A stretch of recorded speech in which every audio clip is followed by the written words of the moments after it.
l'hépatite C, elle est provoquée par un virus que l'on appelle le virus de l'hépatite C. La principale crainte que l'on a quand on est contaminé par le virus de l'hépatite C est de voir se développer de la fibrose au niveau du foie qui elle-même peut, sur une durée plus ou moins longue, se transformer en cirrhose. Les principaux symptômes que l'on retrouve sont une fatigue, quelques douleurs, que ce soit à la phase aiguë ou à la phase chronique, mais rien de très précis. C'est pour ça qu'il faut dépister toute personne en particulier qui a pris des risques.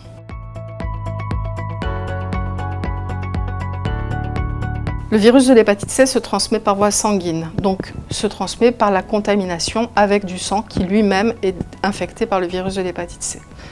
En France, c'est principalement les usagers de drogue par voie intraveineuse, par le partage de seringues ou du petit matériel qui aura servi pour la préparation de l'injection.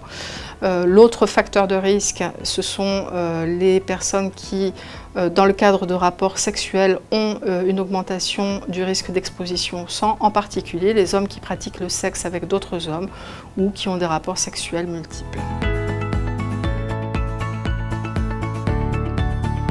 Le diagnostic se fait par la réalisation d'une sérologie, soit par le biais d'une prise de sang, soit par des petites piqûres que l'on fait au bout du doigt, pour lesquelles on appelle ça des TROD.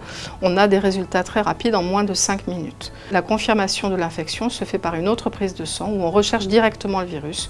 On appelle ça la PCR. On va parler d'hépatite C aiguë lorsqu'elle dure moins de 6 mois. À l'issue de ces 6 mois, elle peut être spontanément éliminée ou se transformer en hépatite chronique virale C, auquel cas il y aura besoin d'un traitement pour en guérir. Le traitement il va durer entre 8 et 12 semaines. Ce sont des comprimés qui sont extrêmement bien tolérés et particulièrement efficaces puisque l'on obtient la guérison dans plus de 95% des cas.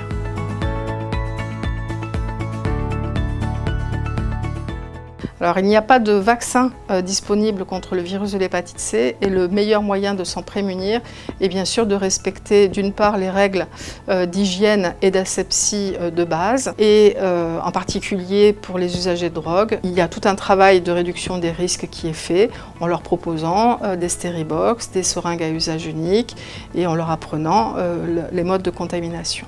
En ce qui concerne les rapports sexuels, le préservatif reste le meilleur moyen de prévenir l'infection.